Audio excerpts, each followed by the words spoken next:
ముఖ్యమంత్రి గారు ప్రవేశపెట్టిన సంతాప ప్రతిపాదన బలపరుస్తూ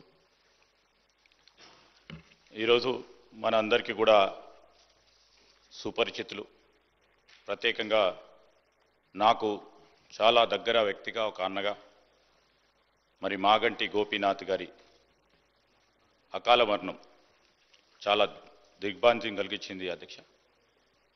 ఈరోజు వారు జూబ్లీహిల్స్ నియోజకవర్గానికి ప్రాతినిధ్యం వహించి మన అందరి సహచర ఎమ్మెల్యేగా ఈరోజు మన మధ్యలో లేకపోవటం కూడా చాలా బాధాకరం. మన అందరి హృదయాలను కూడా ఈ సందర్భం ద్రవింపజేస్తూ ఉంది అధ్యక్ష. గోపీనాథ్ గారు నేను చాలా దగ్గరగా వ్యక్తిగతంగా చూసిన వ్యక్తిని. వారికి ఆ రోజు తెలుగు యువత అధ్యక్షుడిగా ఉన్న సందర్భంలో వారి చిన్న తమ్ముడు మాగంటి రాజ్ కుమార్ అని నాకు చాలా దగ్గర మిత్రుడిగా, ఒక అన్నగా ఎల్లప్పుడూ కలిసి ఉండేవారం అధ్యక్ష.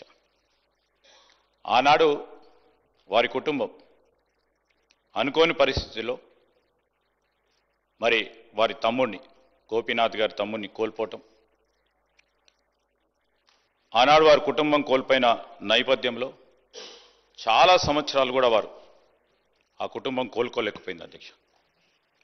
మరి అమ్మగారు, మరి ఇద్దరు అన్నలు, ఆ కుటుంబం అంతా కూడా చాలా బాధతో, హృదయంతో అనేక సంవత్సరాలు కూడా గడిచిపోయిన తర్వాత చాలా సంవత్సరాలు రాజకీయంలో ఉండి తెలుగు యువత అధ్యక్షుడిగా అనేక సంవత్సరాలు పనిచేస్తూ అనేక సందర్భాల్లో ఇప్పుడు పెద్దలందరూ ఉన్నారు ఇక్కడ, శ్రీనివాస్ యాదవ్ గారు కానీ, వారి సహచరుడుగా అనేక సంవత్సరాలుగా ప్రతి సందర్భంలో కూడా టికెట్ గురించి ప్రయత్నం చేసేవారు. కానీ రాజకీయం అంటే అందరికీ తెలుసు అధ్యక్ష, ఎప్పుడు ఎవరికి ఏ విధంగా అవకాశం వస్తుందో మన చేతిలో లేదు. చాలా సంవత్సరాల తర్వాత వారికి అవకాశం వచ్చినప్పుడు జూబ్లీహిల్స్ సంబంధించి శాసనసభ్యుడిగా నిలబడటానికి అవకాశం వచ్చినప్పుడు వారు మాతో సంప్రదించినప్పుడు మేము ఒకటే చెప్పాం, కష్టంగా ఉన్న ఇష్టగా ఉన్న అవకాశం వచ్చినప్పుడు తప్పకుండా మీరు నిలబడి ముందుకు నడవాలంటే ఆ సందర్భాన్ని పురస్కరించుకొని వారు ప్రజాప్రతినిధిగా వారి రాజకీయ జీవితాన్ని ఆరంగేట్రం చేయటం జరిగింది అధ్యక్ష. ఒక ప్రజాప్రతినిధి మాత్రమే కాదు, వారు ప్రజల మనసులో నిలిచిపోయే విధంగా సేవ చేస్తూ ఒక మానవతావాదిగా నిలిచిన వ్యక్తి, ఒక మృదు స్వభావి. ఆయన వ్యక్తిత్వంలో ప్రతి సందర్భంలో కూడా నిజాయితీ, అందరితో కూడా కలిసిమెలిసి మెలిగే గుణం ప్రధానంగా కనిపించేవి అధ్యక్ష. జూబ్లీహిల్స్ అంటే మొత్తం రాష్ట్రంలోనే ఒక చాలా ఇంపార్టెంట్ నియోజకవర్గం. ఆ ప్రాంతంలో సేవలు చేస్తూ ఇంకా ఏదో చేయాలనే ఒక తలంపుతో ముందుకు నడిచిన వ్యక్తి. అభివృద్ధి పనులు కానీ, పేద ప్రజలకు సంబంధించి వారి అండగా నిలబడటానికి, అనునిత్యం వారి సమస్యలను పరిష్కారం చేయడానికి మరి స్వర్గీయులైన గోపీనాథ్ గారు కృషి చేయటం జరిగింది. సభలో వారి లేని లోటును స్పష్టంగా మనం చూస్తూ ఉన్నాం.